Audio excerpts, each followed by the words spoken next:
This is Arab Talk on KPOO 89.5 FM in San Francisco. This is Arab Talk with Jess and Jamal. I'm Jess Hannab. And I'm Jamal Dejani. Jamal, as we get on the show today, there's breaking news from the apartheid state. Benjamin Netanyahu today decided to dissolve his war cabinet of the two, and we put this in air quotes, relatively moderate members of his war camp. This is causing a big crisis for the Netanyahu government as he attempts to reconstitute his war cabinet. In the meantime, while this political crisis is going on, we're seeing that facts on the ground for Palestinians continue to be grim. As we celebrate the Eid al-Adha, Jamal, and we send our Eid greetings to Muslims all over the world, Palestinians are facing grave situations in Gaza, including over 8,000 children in Gaza who are facing famine. We'll be covering that today. In addition, more recently, we're finding out that in addition to the war in Gaza, that air attacks are occurring in the West Bank, so that 24 children in this last week have been killed by the Israeli military air attacks. The situation remains grim. There are ongoing militarized operations going on in Rafah right now, despite what we're hearing. And we're going to be covering that together with the UN probe, which accuses Israel of extermination and war crimes against humanity in Gaza. We're going to talk about the U.S. pressuring Hamas to accept the, quote, deal on the table presented by the UNSC, by the U.S. We need to figure out what happened to the so-called $320 million pier that is supposedly supposed to bring in aid to Palestinians in Gaza. That has been a complete disaster. Before we get to all that, Jamal, we're going to watch an interview that you did with Lily Greenberg Call. She's the first Jewish political appointee of the Biden administration who has resigned on May 15th, having served as the special assistant to the chief of staff in the U.S. Department of Interior. She could no longer, in good conscience, continue to represent the administration or President Biden in his disastrous continued support for Israel's genocide. It was a major political shakeup for the Biden administration.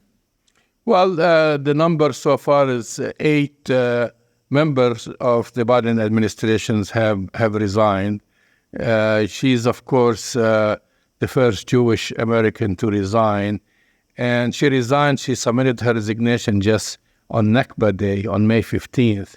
With basically a message, because her message is her family suffered from the Holocaust, and a genocide basically, and now there is the Nakba was a Palestinian genocide, and now there is a genocide that's happening now, and she could no longer serve the administration. I think she's a very brave woman, very, not too many people will sacrifice their career, especially as young as she is. So let's watch the interview. Joe Biden's support for Israel during its 8-month war in Gaza has spurred at least 8 U.S. administration officials to quit, accusing the U.S. president of turning a blind eye to Israeli atrocities in the Palestinian enclave. Lily Greenberg Call was the first Jewish political appointee to resign on May 15th, having served as a special assistant to the chief of staff in the Interior Department.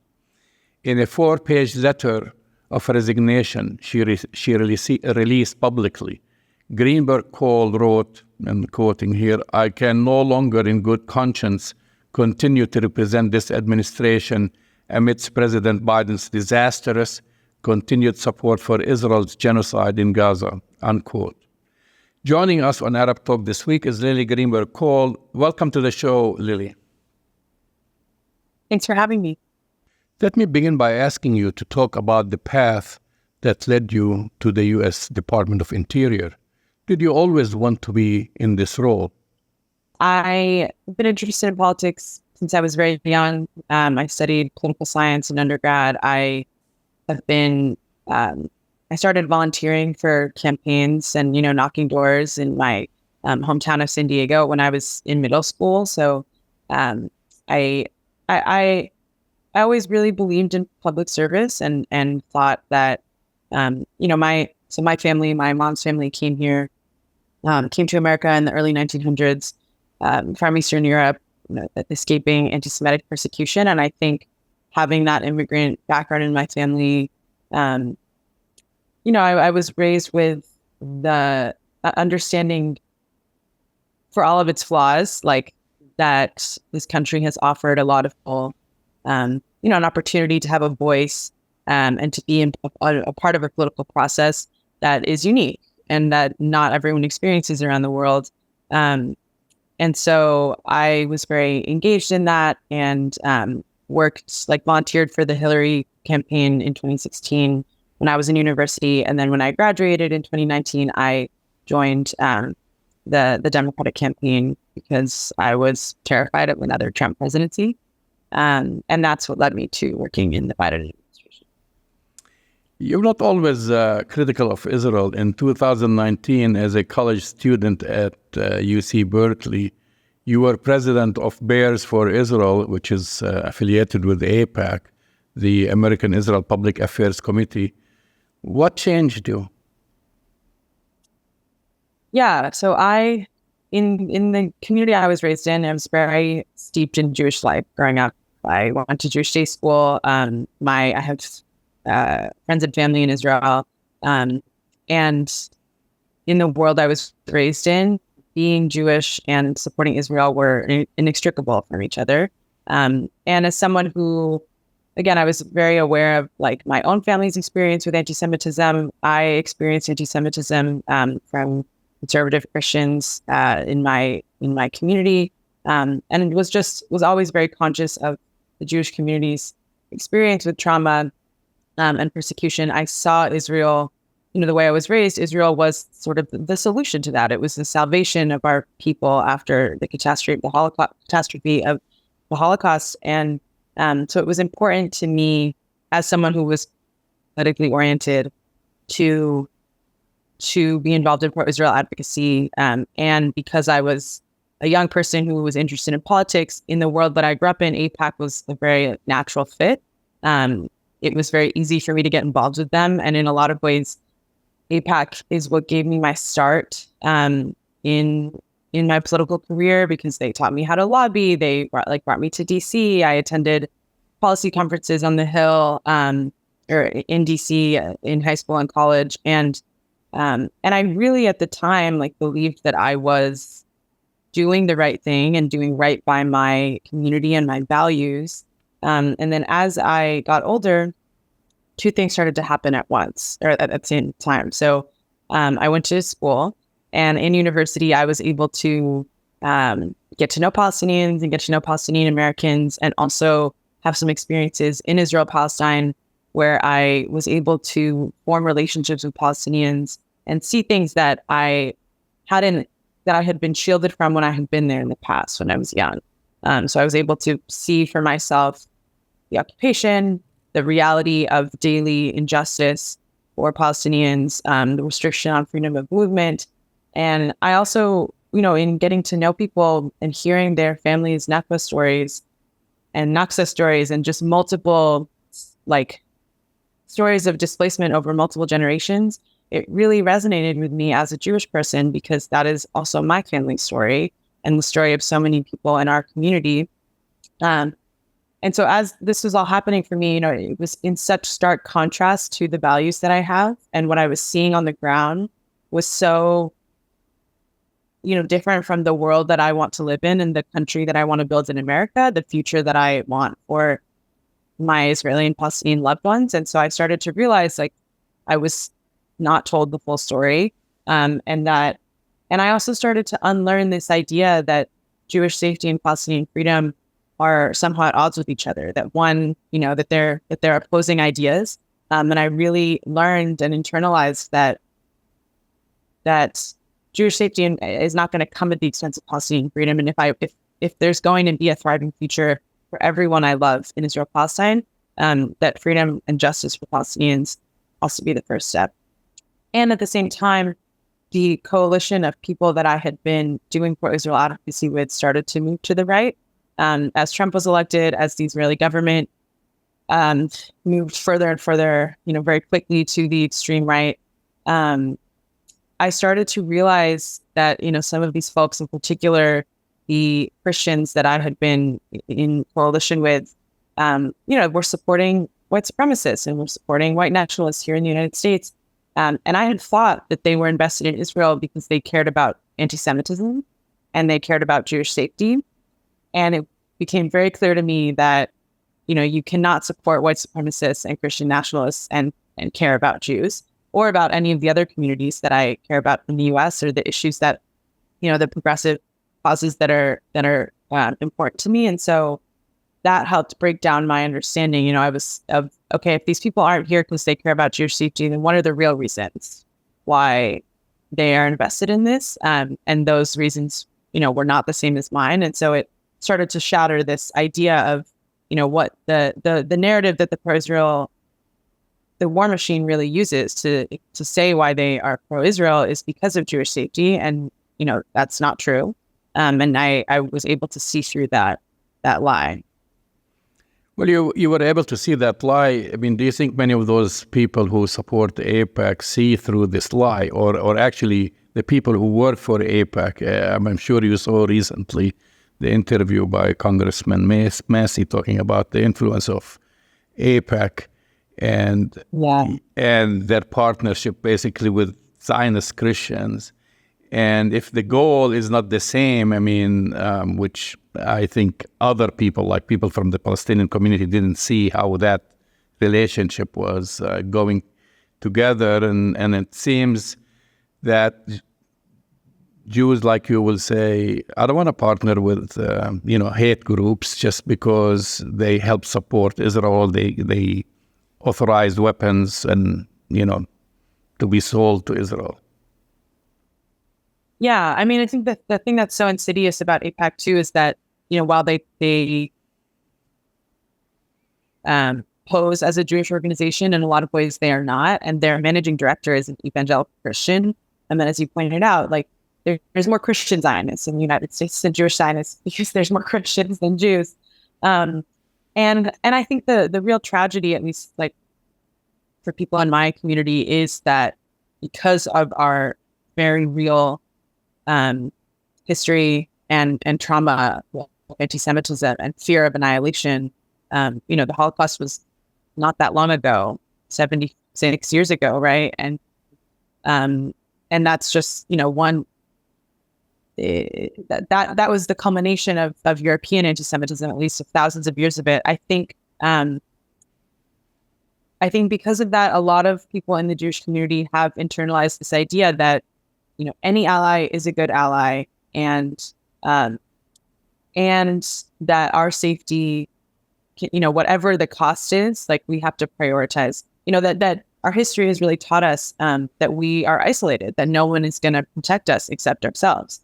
And I think the big moment that we are in is an opportunity for Jewish people to unlearn that and to really learn that true safety, there's no any system that like oppresses one group or another, or subjugates one group or another, is inherently unsafe. And not just for the group being oppressed, of course, but for the people doing that, because it creates a system of violence. And that true safety comes from solidarity and from everyone being safe. And I myself have experienced what feels like the most healing from my own personal anti-Semitic trauma, by being in solidarity with Palestinians, by being in these coalitions of Muslims and Jews and Christians, especially our communities have been pitted against each other for so long, the Muslim and Jewish community, Arab Jewish community, Palestinian Jewish community. And I think that's why people are so scared of this movement that is being built, in particular in the U.S., the revival of the anti-war movement that's being led by Palestinians and Jews in coalition together, because that undermines everything. And it really proves that what we've been told is a lie, that this isn't a religious conflict, that this isn't, I think, what did the president say on Holocaust Remembrance Day, a month or two ago, said, that Hamas is motivated by an ancient desire to kill Jews. I mean, it's that rhetoric that is so harmful and dangerous, and it really absolves the people who are really responsible for this from accountability. Your Jewish faith, and I've seen you in other interviews, play a major role in your beliefs and in your attitude towards what's going on. And you talk about stopping a genocide. And the other thing is, at the same time, I've seen, and you've spoke about that, it's your resignation letter was on May 15th, which is the Nakba day that you decided to submit your letter of resignation. How did he come up with this? I mean, let me resign on send a hidden message or just a straight message, because my Jewish faith, which basically rejects genocide and killing people and Holocaust, and here I'm going to resign on Nakba Day. Is that the message that you were sending? It was an intentional choice. Yeah. I mean, I think, as I mentioned, growing up, was not taught the full story about the Nakba. And I think there's something so deeply tragic.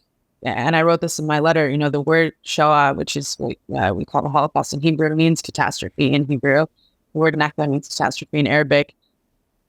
That one catastrophe created another. And this idea that, what so many Jewish people see as our salvation in the state of Israel came at the cost of Palestinian freedom, and created another group of refugees, something that is, Jewish people know what it means to be refugees, to be displaced. And I wanted to highlight that. And I wanted to show that, to acknowledge the Nakba in a big way, and also to really I think it is important for me as a Jewish person to acknowledge the Nakba, and that it is continuous and that it is never quite ended, the continued displacement and killing of Palestinian people, because unfortunately so many in my community either don't acknowledge it or don't understand the full nature. As we watch all these demonstrations, the young students, you were once a student, you're young yourself. UC Berkeley is well known for basically strikes and demonstrations in the Bay Area, just like Columbia University, where I went. I mean, these are some of the leading schools. And then you see a lot of, as you've mentioned, Jewish students who are speaking out, who are taking the lead, and who are, some of them are going to Congress and interrupting congressmen and congresswomen. And a lot of these people are Jewish people. Does this make you proud that now, people are coming out and they're part of something very important, historically important? Absolutely. It's like, especially because I know these people are young, and I know how brave it is they're risking their degrees. They're standing up to administrators on their campus. The thing that is another real tragedy of this time, and I think,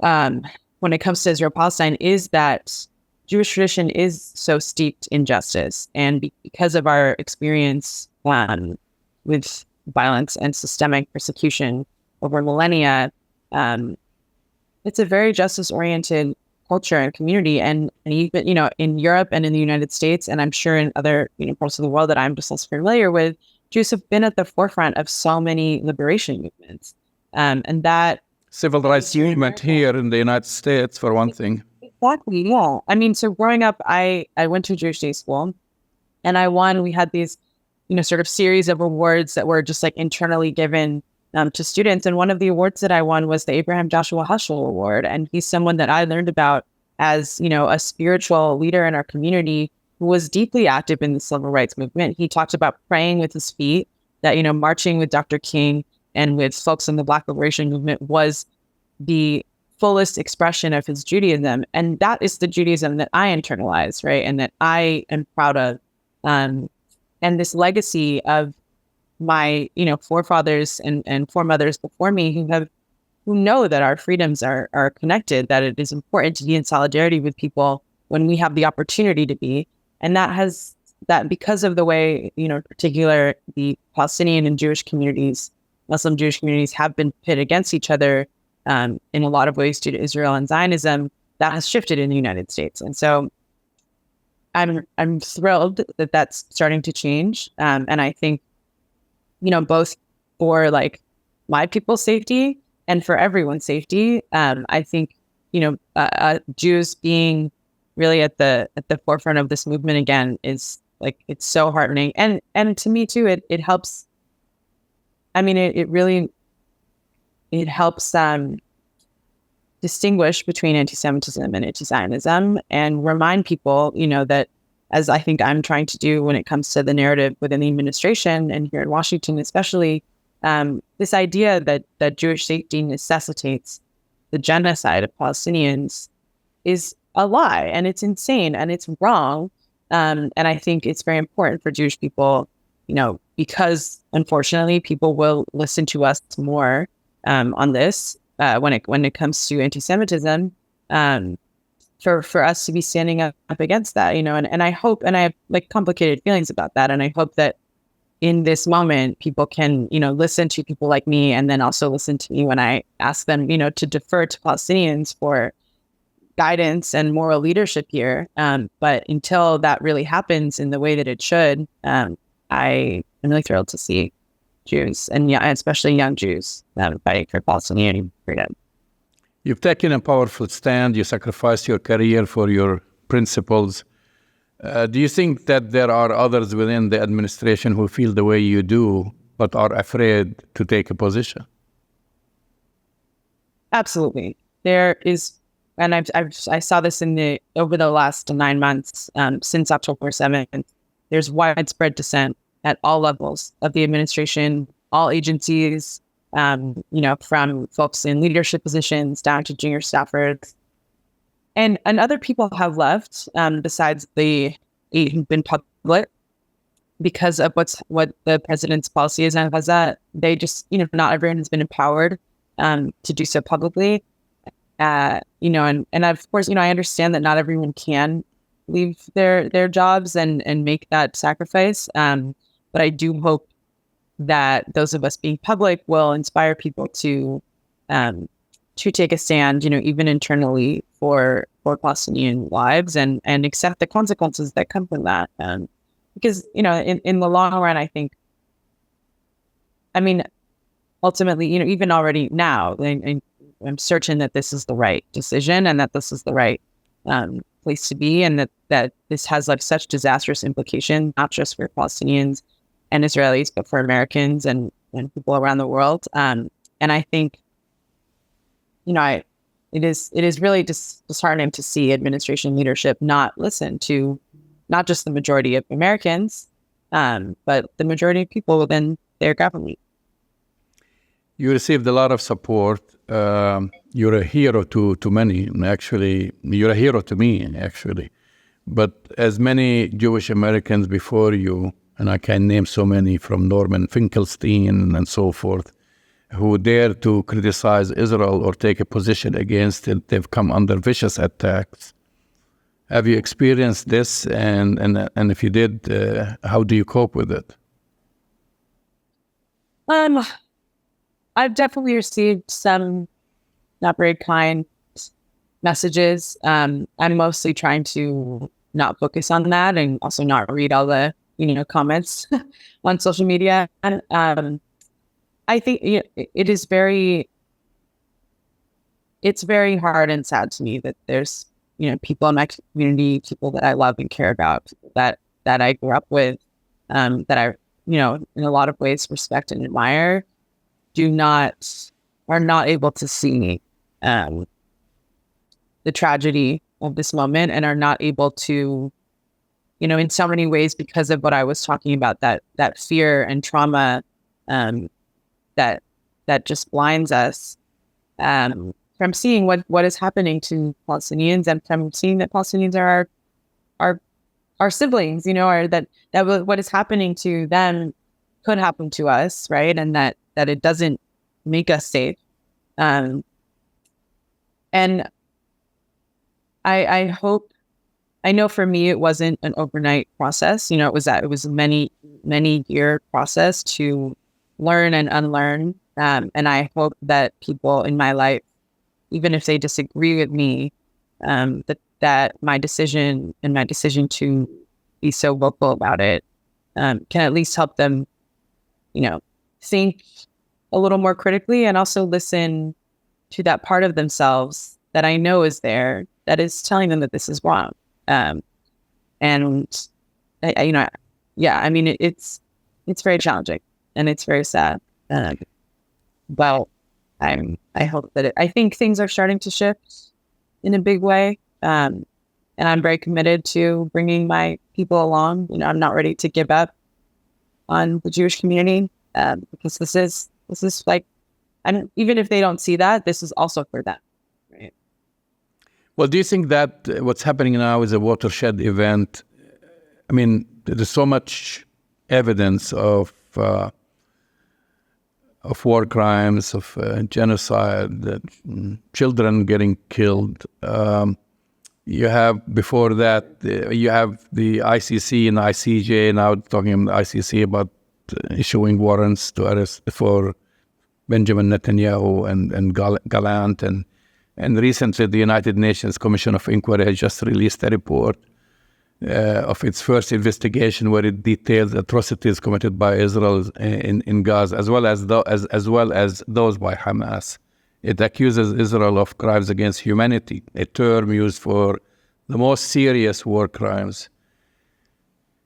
Does this make a difference as far as those who kind of like just blindly support Israel, or it just doesn't make any difference? It's just like they go in a defense mode, and no matter what happens, they will still support what's going on. They'll support the occupation. We have a Congress that has invited for a joint session Benjamin Netanyahu to address it. I mean, it's mind-boggling, isn't it? Yeah, especially I don't quite.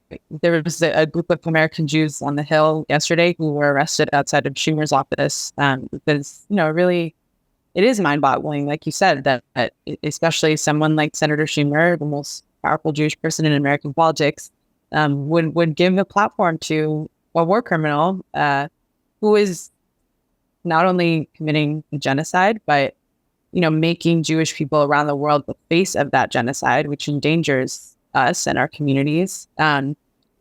I do think this is a watershed moment, at least in general, across America, and definitely I think around the world when it comes to the fight for Palestinian freedom. And I think even if it's slower, I do think it is changing people's beliefs. And I can't really speak for Zionists, Christian Zionists, or people outside of the Jewish community, because they're thinking about this from a different lens around religious prophecy that has nothing to do with Jewish or Palestinian safety. But the majority of American Jews, there was some polling released like 2 weeks ago now, that showed the majority of American Jews want the president to follow through with what he said he would do if there was an invasion of Rafah, which is to stop sending weapons to Israel.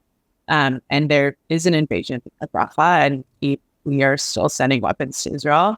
So to me, that shows a big shift in understanding that, even if people, are not really fully, have aware of what Israel means for Palestinians and of the full history, and of the reality of the occupation and the apartheid system, that at least, of course, like, they're seeing what's going on right now, and they're able to say, this is horrible, and this is, collective punishment on a disastrous scale, and there's no way that this protects anyone. There's no way this protects like our Israeli family and loved ones and communities.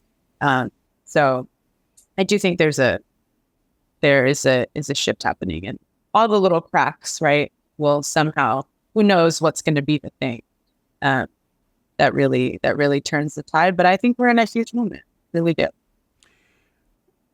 What do your former colleagues or your colleagues feel about the America's image? I mean, I know now. I mean, you work for the Department of Interior. I don't know how much travel you've done, but I know for people who have known work for the State Department and others, when they travel, they face a lot of questions. For example, here we vilify and we want the International Criminal Court to prosecute Vladimir Putin, for example. But then when it comes to Benjamin Netanyahu, we say, we vilify the International Criminal Court and say we're not signatories to it and so forth. I mean, people who are in government in Washington, D.C., how do they feel about, the image of the United States? Because we talk so proudly about it. Yeah, and I'll say too, like you mentioned Putin, Congress would never invite Putin or Assad to come speak, right? So, why is there this double standard for someone like Benjamin Netanyahu, which, who also is widely unpopular in Israel, right? I mean, the only reason that he is still in office is because of this war at this point. From what there's people within the government, and in particular, my colleagues who work on this issue more closely and are really concerned about the implications for America abroad, for Americans abroad, for America's image. This is absolutely disastrous for the United States to be funding and supplying the weapons for and supporting the genocide. I think that's another one of the huge frustrations that exists within the administration, that there's so many reasons why this is, morally and ethically wrong, but the implications that it has both for us here internally, politically, for the election, and for America's standing in the world, it seems again like administration leadership are not listening to the experts that they hired, right, that they work with, to tell them about how this is really, really terrible for us.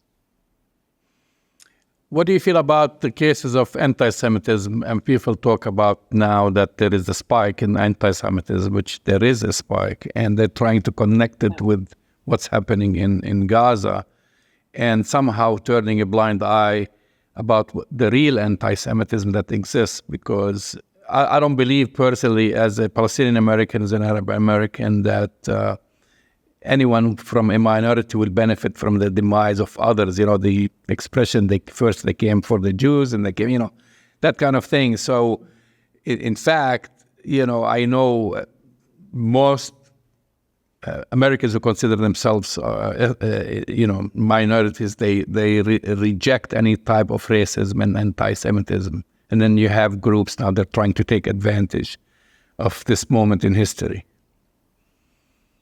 Absolutely. Yeah. And you're right. There has been a rise in anti-Semitism in this country, and also a rise of anti-Palestinian racism and Islamophobia. And I think, I do think when we talk about safety, we need to talk about everyone's safety. And we know that those things are increasing because of the ongoing US-backed assaults on Palestinians. I think making Jewish people the face of the American war machine, of the Israeli war machine, which is in a lot of ways an extension of the American war machine, it doesn't make us safe, right? To your point about people manipulating it, what makes me so frustrated and angry is that I don't need anyone to explain Jewish trauma or anti-Semitism to me. I have experienced it, not from Palestinian people, not from Muslim people in this country, but from conservative Christians. I have PTSD from Hamas rocket fire that I experienced when I was living in Israel in 2014. During Operation Protective Edge. There are people who are able to, and the Israelis who I recently was speaking about Maoz Inan, who was working with Aziz Abu Sara. Maoz is an Israeli who both of his parents were killed on October 7th.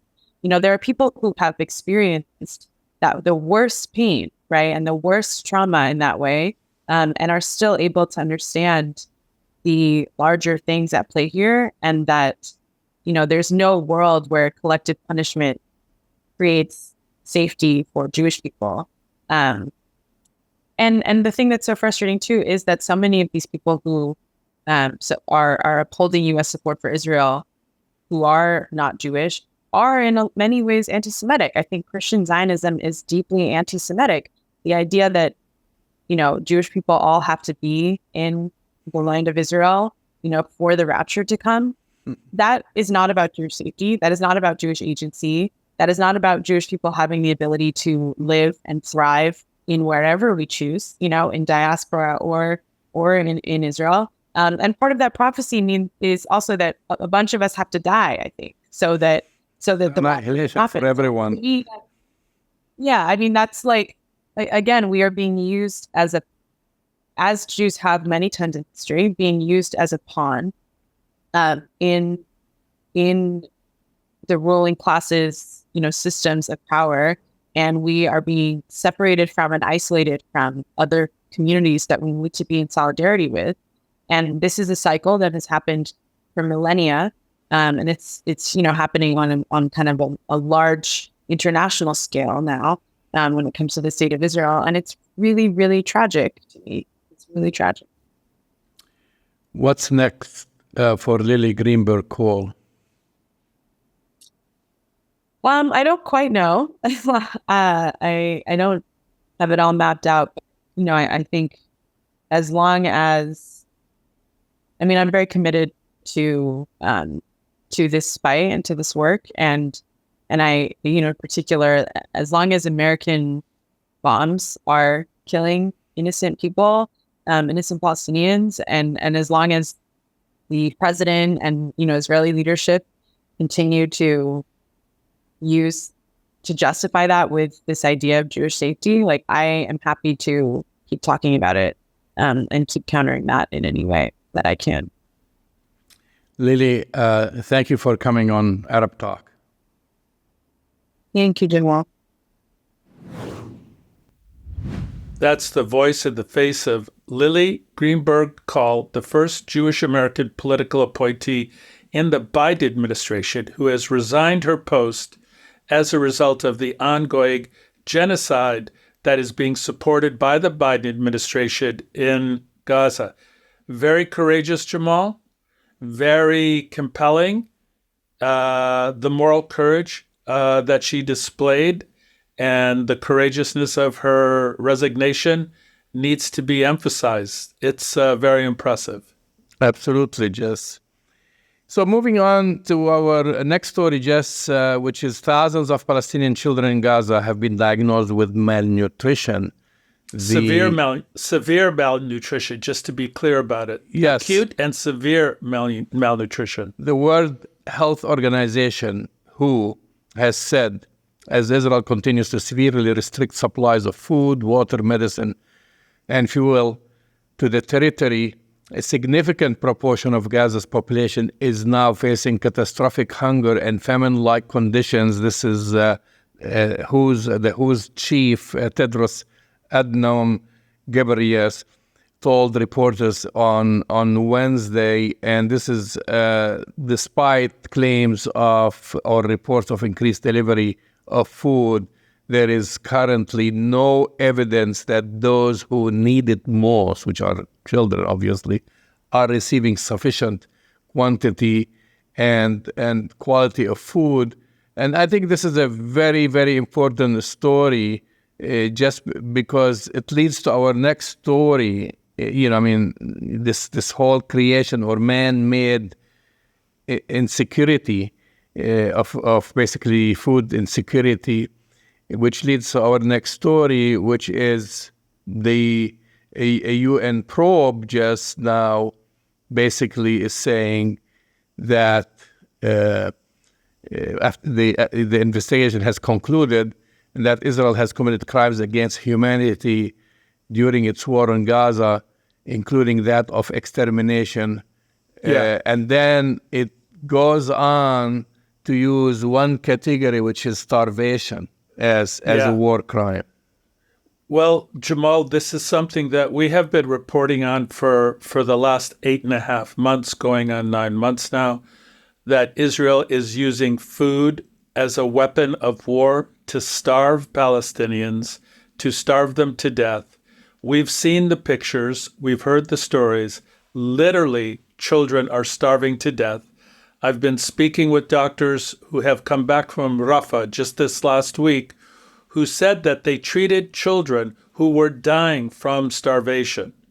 So, and this is consistent with what the South African petition to the ICJ included in their petition of genocide to consider Israel as committing genocide, because one of the acts, one of the things that they're doing is to deliberately restrict food, water, and medicine coming into Gaza.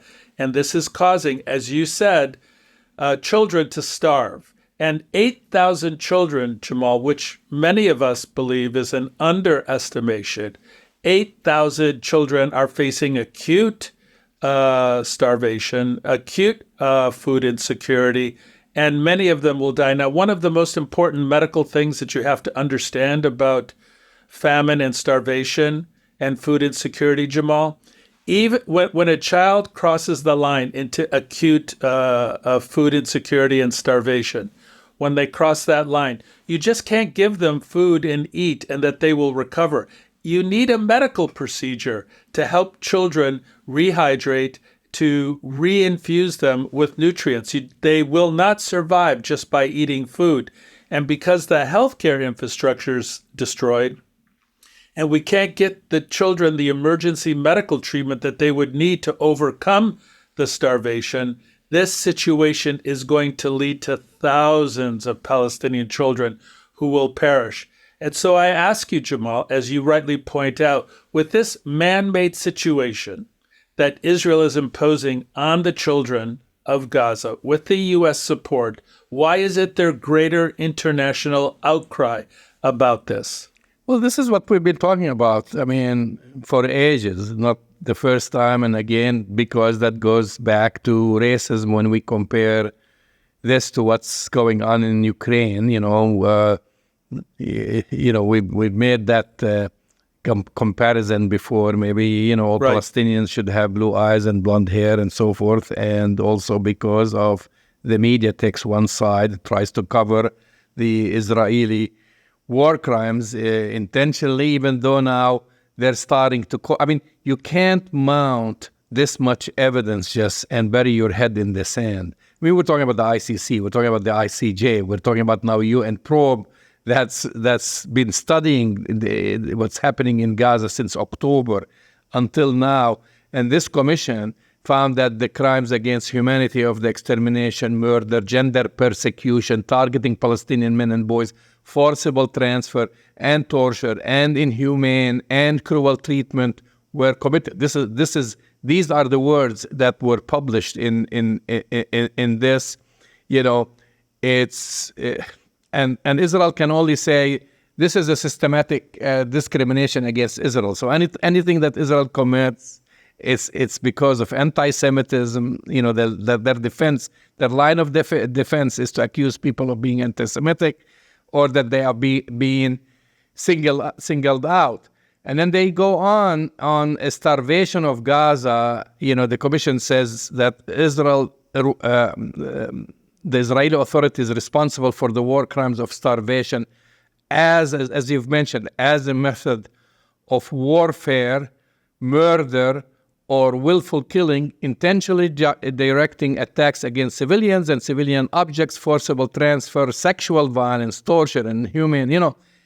If you read the words, I don't know anyone with any kind of humanity will try to ignore this report or brush it under the table, but that seems that the only two countries that are doing this is Israel and the United States.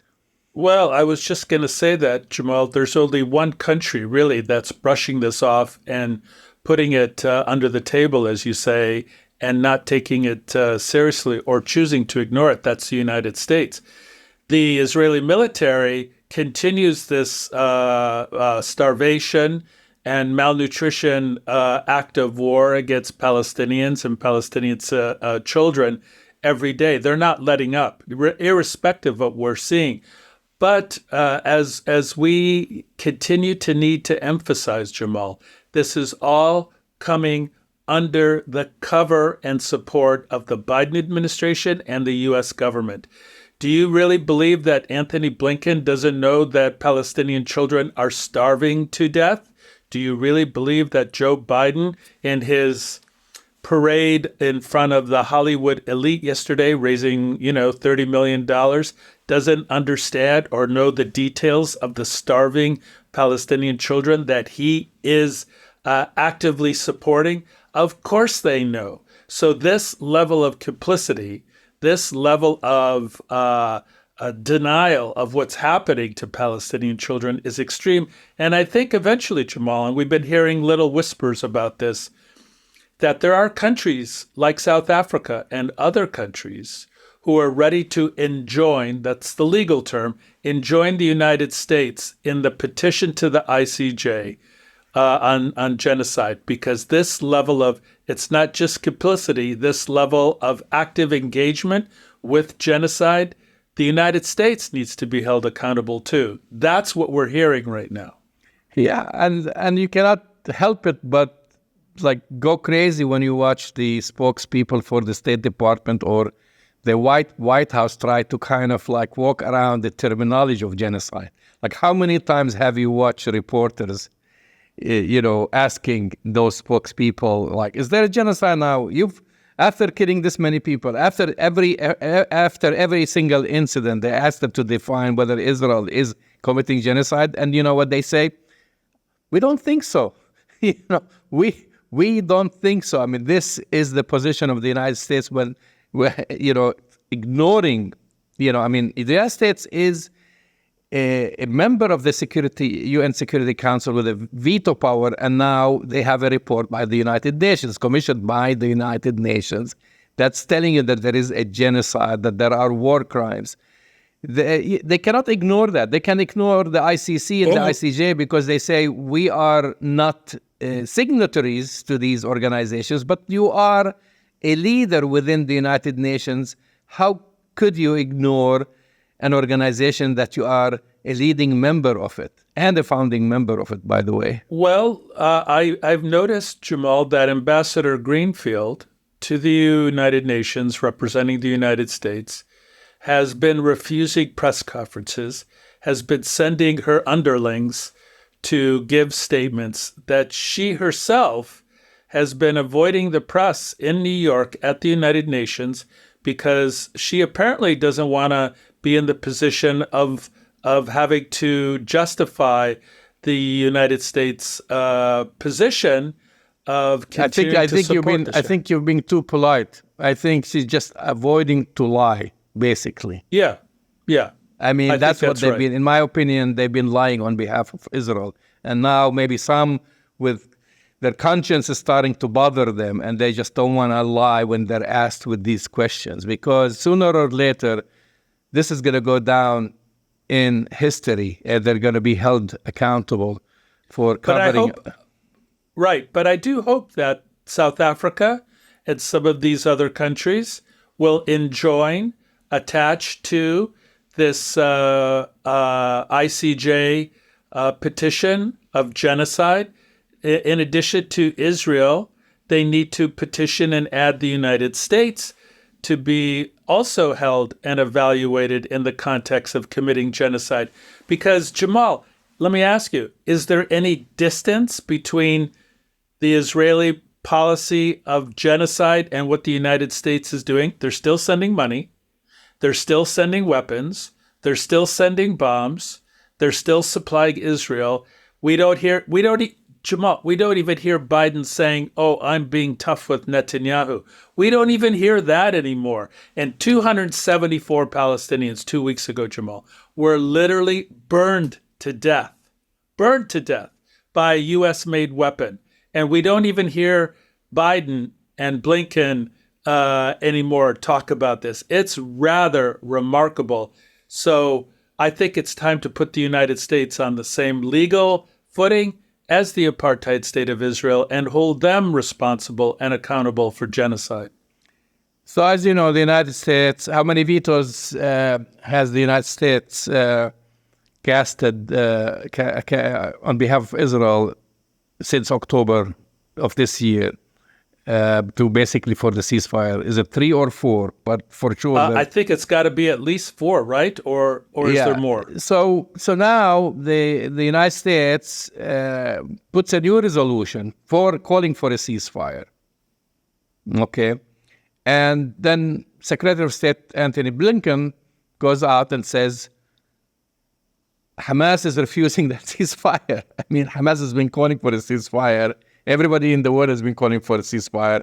And I'm quoting his words here. He says, time for the haggling to stop, because Hamas has some changes, because one of their main changes is to stop all hostilities and for the Israelis to leave Gaza. I mean, that's very basic, and in order for them to release the hostages and so forth. And of course, Qatar and Egypt have been involved, and they've been saying, no, with Hamas, we're very close to basically close this deal. And now the Biden administration with Antony Blinken is just like putting the blame on Hamas, because guess what? Up till now, I don't know if this is going to happen during the show or after the show, we haven't heard a single word from Benjamin Netanyahu or the entire Israeli government commenting on saying that they actually accepted the deal. Well, time and time again, we get Blinken and they say, he says, Israel is on board, but Hamas is not on board. And we haven't heard any public endorsement of this proposal. So I don't know, who are they putting this act for? I mean, what are they trying to do here? Jamal, look, let's be really clear about this. We have heard from Benjamin Netanyahu's spokespeople. We've heard from Ben Gvir and Smotrich. We've heard from the extremist members of the Knesset and his cabinet, who have said clearly and unequivocally that they reject the U.S. proposal that Blinken and Biden have said came from the Israelis. I mean, the lies and the dissembling are so deep. If it wasn't a genocide, Jamal, we would be laughing these people off the stage, because the depth of their lying and their word salad about Hamas this and that is absolutely ludicrous, because here's the reality on the ground. The Israelis have not endorsed it. They've rejected it in terms of people in and around the Knesset and the prime minister. And why wouldn't Hamas make a very simple demand? Cease all hostilities and leave Gaza. That is an obvious negotiating demand that is unassailable, Jamal. This is a basic thing. 37,000 Palestinians have been killed. 8,000 children are starving to death. 1 million people are facing food insecurity. Why wouldn't Hamas demand an immediate end to hostilities? Well, these are the words of Hamas's spokesperson. He said, a complete halt of the ongoing aggression against Gaza and the full withdrawal of Israeli forces. This is the member of Hamas's political bureau, Izzat al-Rizq, said that in a response, and he said that they've looked at the deal, they've been very responsible, serious, and positive to make sure that this is going to happen. The Israeli prime minister, as I said, he did not respond, and probably will talk about this topic next week, because guess what? He's coming to the United States, and he's coming to address a joint session of Congress. This is someone who is going to have a warrant for his arrest by the ICC, someone who is accused of war crimes, got invited to come and address both, the joint session of Congress, the same way he did that, a slap in the face of President Obama at the time. And they're doing it again, but they're doing it now when you have thousands of Israelis demonstrating, asking him to resign in Tel Aviv. You have charges by the ICC. Any minute now the warrant could be issued, basically, and he's Right. invited. I mean, I don't know what's going to happen. Frankly, I've listened to some Democrats saying some are going to make statements during his appearance. Others won't join that session. But I know that there'll be thousands of people demonstrating in Washington, D.C. That's right, Jamal. One senator, one congressperson has announced just in the last day or so that they will not attend this joint session.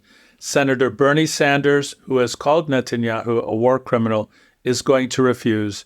And then a local congressman from California, Northern California, Representative Congressman Ro Khanna, just announced yesterday on the weekend news circuit that he too would not be attending this circus of Benjamin Netanyahu coming to address the joint session of Congress. What I'm interested in, the last time Netanyahu came, Jamal, he was insulting President Obama to his face. It was a deep insult.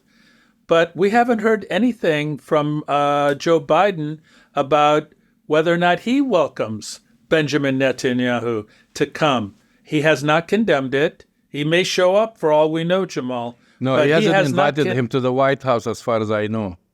No, but he hasn't condemned it either, which is yet another piece of evidence of his complicity in this genocide and this crime against humanity, which he needs to be held accountable to. So our last story it's so disturbing, Jamal. This just a last week story is after so disturbing. an offshore pier designed by the United States, which according to them desperately needed humanitarian aid in Gaza. After a week, it opened. Then they, because of claims of rough seas, it has been dismantled and towed to Ashdod. The interesting thing about the pier, Jess, it cost U.S. taxpayers over $300 million. Unbelievable. Allowed very little aid into Gaza. We don't know about the cost about dismantling it and towing it into Ashdod for repair and bringing it back. And then there is still that question that we talked about it last week about the hostage rescue, that helicopters were landing by that pier. And right. People are questioning whether the pier was used for a temporary operation or that was the intent for the pier as a military operation, I should say, rather than a humanitarian or having a humanitarian basically cover. So I guess we'll find out about this in the near future. But Jamal, let's look at how disturbing and disgusting this whole pier thing is. Number one, and we spoke about this last time, of course it was used as part of the military operation that the Israelis used to burn to death 274 Palestinian civilians, mostly women and children. We know that the CIA has active presence on the ground in Gaza and, as they say, assets on the ground. So this is not going to be breaking news when it's finally discovered that the U.S. was involved in allowing the Israelis to use that pier in its murderous campaign against Palestinian civilians.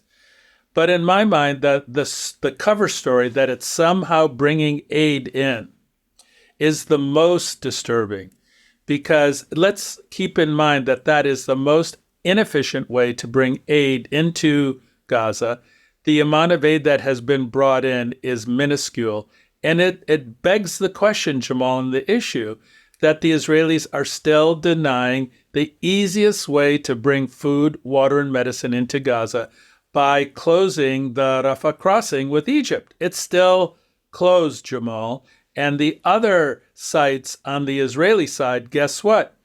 You have Israeli settlers and extremists who are destroying the trucks, attempting to bring in aid and not allowing it in.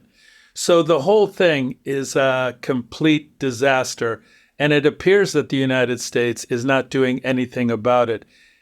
Does Joe Biden seem really tough to you, sticking it to Netanyahu, Jamal? I don't see it.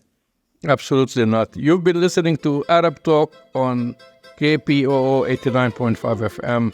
Go to our website, arabtalkradio.com, to download the latest shows, and we'll speak to you next week. See you next week.